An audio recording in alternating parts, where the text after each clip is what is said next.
Hello everyone. Today we are going to learn or see the exercises means questions and answers of the second chapter of EVS part 2, the interrelationships between living things. Let's start. A. What's the solution? Gurpreet has to go for a hobby class on a hot summer afternoon. She needs to be told what to do to protect herself from the sun. Answer. Gurpreet can carry umbrella to protect herself from the heat. She should wear cotton and light color clothes to prevent the extra absorption of heat, and she should have enough water with her. What is the meaning of this question? Gurpreet एक लड़की है और वो गर्मी के दिनों में दोपहर को अपने हॉबी क्लास के लिए जा रही है. She needs to be told what to do protect herself from the sun. उसको सन से खुद को बचाने के लिए क्या करने की जरूरत है वो हमें बताना है. तो उसका आंसर है Gurpreet can carry umbrella. Gurpreet अपने साथ अम्ब्रेला को लेके जा सकती है to protect herself from heat. वो खुद को हीट से बचाने के लिए अम्ब्रेला ले जा सकती है. She should wear cotton and light colour clothes. वो जो कॉटन के और लाइट कलर के क्लोथ्स होते हैं उनको पहन सकती है to prevent the extra absorption of heat. Prevent means रोकना. तो किसको रोकना है? Extra absorption of heat. Heat का जो एब्सॉर्प्शन होता है कपड़े के द्वारा उसको रोकने के लिए हमें कॉटन और लाइट कलर के क्लोथ्स पहनने चाहिए. And she should have enough water with her. और गर्मी से बचने के लिए अपने को जितना चाहिए उतना पानी वो अपने साथ लेके जा सकती है. Then next question. B main question. Think and tell. First, if water collects in fields due to heavy rain, the crops growing there rot. Why? Answer of this question is if plants or crops get more water than they need, they rot. What is the meaning of this question? If water collects in fields due to heavy rains means अगर field means farm, तो farm में अगर ज़्यादा water collect हो चुका है, जमा हो चुका है because of the heavy rain, ज़्यादा बारिश की वजह से फील्ड में फार्म में वाटर कलेक्ट हो चुका है, तो जो क्रॉप्स होते हैं वो क्या हो जाते हैं? रॉट हो जाते हैं मीन्स सड़ जाते हैं. तो इसका कारण क्या है? तो आंसर, इफ प्लांट्स और क्रॉप्स, जो उधर के प्लांट्स रहते हैं फील्ड्स के, तो वो रॉट हो जाते हैं, सड़ जाते हैं क्योंकि उनको जरूरत से ज्यादा पानी मिल जाता है इस वजह से. We can write answer of this question in another way. Answer, if water collects in fields due to heavy rain, it becomes marshy area. Plants that are not aquatic plants cannot grow in marshy area. If they get more water they need, they rot. What is the meaning of marshy area? Marshy area means an area of land where water covers land for long periods of time. Means marshy area ऐसा area होता है land का, जमीन का ऐसा टुकड़ा होता है, भाग होता है जहाँ वाटर ने लैंड को कवर किया रहता है for long periods of time. Means ज़्यादा समय के लिए, बहुत समय के लिए ज़मीन पर पानी जमा हुआ रहता है, उसी को मार्श एरिया बोलते हैं. तो उसी को दलदल बोलते हैं हम लोग. Then what is the meaning of answer? If water collects in fields due to heavy rain, it becomes marsh area. अगर हेवी रेन की वजह से जमीन पर पानी इकट्ठा हुआ है तो मार्श एरिया बन जाता है. Plants that are not aquatic plants. Aquatic means जो पानी में ग्रो करते हैं वो प्लांट्स, और नॉन एक्वेटिक मीन्स जो प्लांट्स पानी में ग्रो नहीं कर पाते वो नॉन एक्वेटिक प्लांट्स. तो वैसे प्लांट्स जो पानी में ग्रो नहीं कर पाते वो मार्श एरिया में भी नहीं ग्रो कर पाएंगे, वो सड़ जाएंगे. If they get more water they need, they rot. उनको ज्यादा वाटर मिल जाता है, उनके जरूरत से ज्यादा, तो सड़ जाते हैं. Then next question. What do we not get a good crop if we do not get rains? Answer of this question, crops need sufficient water for their growth. If we do not get rain, then crops will not get sufficient water for their growth. Then the crops cannot grow. Therefore, we do not get good crop. What is the meaning of this question? Why do we not get a good crop, हमें अच्छी फसल क्यों नहीं मिलती? If we do not get rains, अगर अच्छी बारिश नहीं हुई तो अच्छी फसल क्यों नहीं मिलती?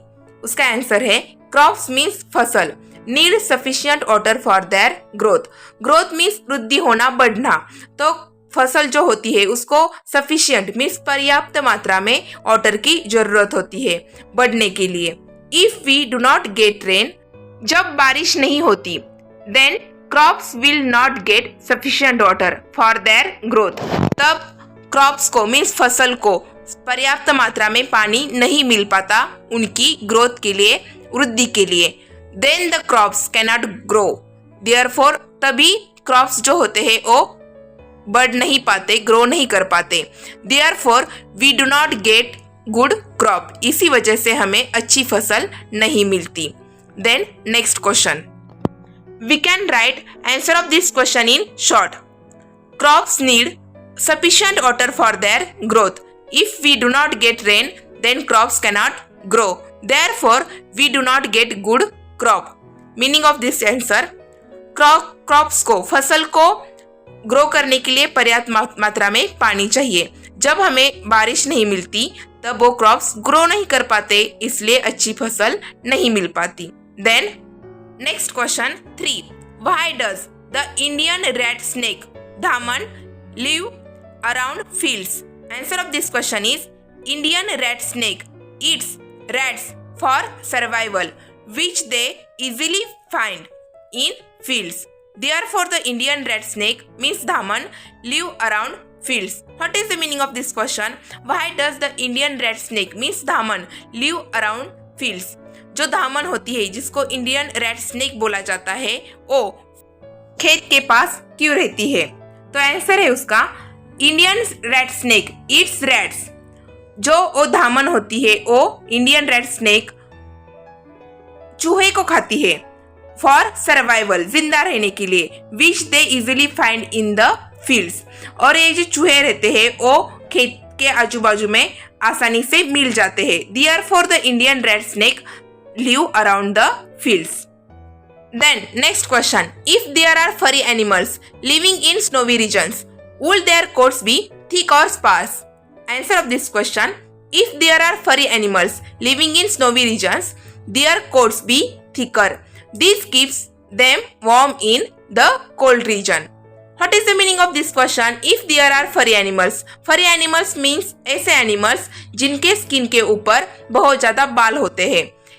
लिविंग इन रहते हैं snowy regions, snowy regions means, region means प्रदेश, स्नोवी रीजन्स मीन्स जहाँ स्नोफॉल होता है, बर्फ गिरती है, उसको स्नोवी रीजन्स बोलते हैं। वुल देयर कोट बी थिक और स्पार्स, तो उनके जो बालों का कोट है वो थिक रहता है या स्पार्स मीन्स विरल रहता है। तो आंसर है इसका if there are furry animals living in snowy regions their coats be thicker, तो उनके स्किन के ऊपर जो बालों का कोट रहता है वो थिकर रहता है। This keeps them warm in the cold reason, और ये जो कोट है वो उनको गर्म रखता है in the cold region means ठंडे प्रदेश में। Then next question C, find out first which fruits are the following places in Maharashtra famous for? Answer, Nagpur. Nagpur is famous for orange. Gholwad is famous for chiku. Saswad is famous for figs. Devgarh is famous for mango. Jalgaon is famous for banana. So what is the meaning of this question? Which fruits are the following places in Maharashtra famous for? Maharashtra के कुछ places दिए हैं, कुछ ठिकान दिए हैं, कुछ cities के नाम दिए हैं, और वो सिटीज किस फ्रूट्स के लिए फेमस है? तो नागपुर है वो ऑरेंज के लिए फेमस है, घोलवड़ चिकू के लिए, सासवड़ फिग्स मीन्स अंजीर, सासवड़ फिग्स के लिए फेमस है, देवगढ़ मैंगो के लिए फेमस है, जलगांव बनाना के लिए, केले के लिए फेमस है। Then next question second, why do you think these fruit trees grow in those particular regions? Find out and write down the information you get. Share it with your classmates. Answer, soil and climate are important to the growing of plants. These determine which fruit plants can be grown in a particular region. What is the meaning of this question? Why do you think these fruit trees? अभी हम लोगों ने first question में जो fruit trees और places देखे वो उसी रीजन में क्यों आते हैं? Find out and write down the information you get. आपको जो भी इंफॉर्मेशन मिलती है उसे आपको ढूंढना है और अपने नोटबुक में राइट डाउन करना है और share it with your classmates. आपके क्लासमेट्स के साथ उसको शेयर भी करना है। तो इसका रीजन क्या है? सॉइल एंड क्लाइमेट, जो उधर की मिट्टी रहती है और उधर की जो क्लाइमेट रहता है, हवामान रहता है, वो इम्पोर्टेंट रहता है, महत्वपूर्ण रहता है to the growing of plants. Plants के ग्रोथ के लिए, वृद्धि के लिए सॉइल और क्लाइमेट, मिट्टी और हवामान इंपॉर्टेंट रहता है। This determine which fruit plants can be grown in a particular region. और ये सॉइल और क्लाइमेट ही डिसाइड करता है कि कौन सा प्लांट कहाँ ग्रो करेगा। तो फर्स्ट हम लोगों ने देखा था Nagpur. Nagpur is famous for orange. तो नागपुर की मिट्टी और क्लाइमेट ऑरेंज के लिए अच्छा है, तो इस वजह से उधर ऑरेंज की ग्रोथ अच्छी होती है, इसलिए नागपुर ऑरेंज के लिए फेमस है। Then next question D, answer the following questions. First, how are plants useful to us? Answer, we get fruits, flowers, vegetables, grains from plants. We get cotton and jute from plants. We get wood from plants. We get oxygen from plants.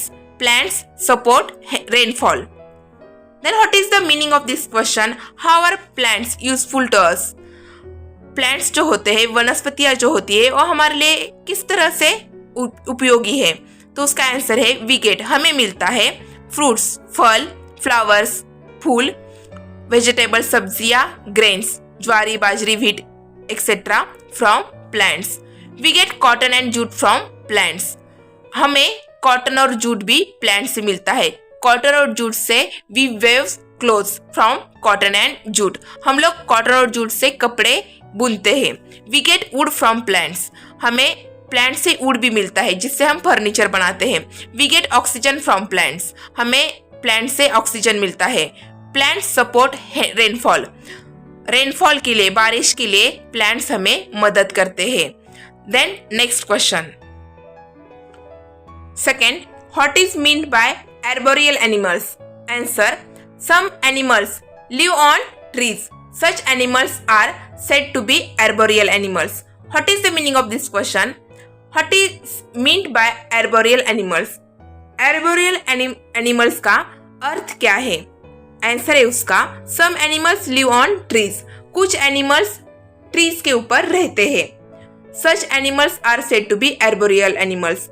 और ऐसे ही animals को arboreal animals बोला जाता है. Means trees के ऊपर रहने वाले animals.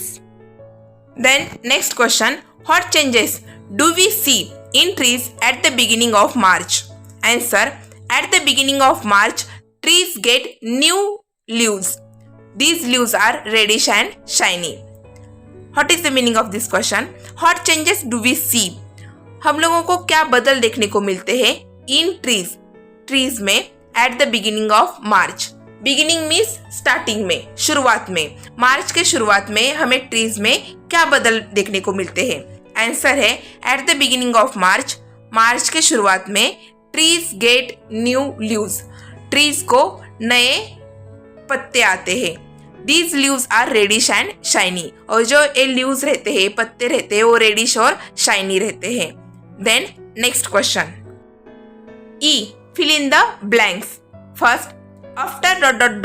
winter comes again. Answer of this fill in the blank is rainy season or monsoon. Then sentence become after rainy season winter comes again. Then next, second, we keep animals because animals meet some of our ... Answer of this fill in the blank is needs. Then sentence become we keep animals because animals meet some of our needs. हम लोग animals को रखते हैं अपनी जरूरत को पूरा करने के लिए. Then next sentence is third, we spray ... to prevent insects from attacking plants. Answer of this fill in the blank is pesticides. Then sentence become we spray pesticides to prevent insects from attacking plants. इसका meaning क्या है तो prevent means रोकना, insects means कीड़े, और attacking means हमला करना plants के ऊपर। कुछ कीड़े प्लांट्स के ऊपर हमला करते हैं, इसलिए हम लोग किसका स्प्रे लगाते हैं या स्प्रे करते हैं किसको, तो पेस्टिसाइड्स को, जिसे कीटनाशक बोला जाता है, उसका हम लोग प्लांट्स के ऊपर स्प्रे करते हैं। Then next sentence, winter is also known as the season of dot dot dot. Answer, winter is also known as the season of पांगल। विंटर सीजन को और दूसरे कौन से नाम से जाना जाता है, तो वो है Pongal. In this way, today we have completed the exercise of second chapter of EVS part 2, the interrelationships between the living things. Thank you very much.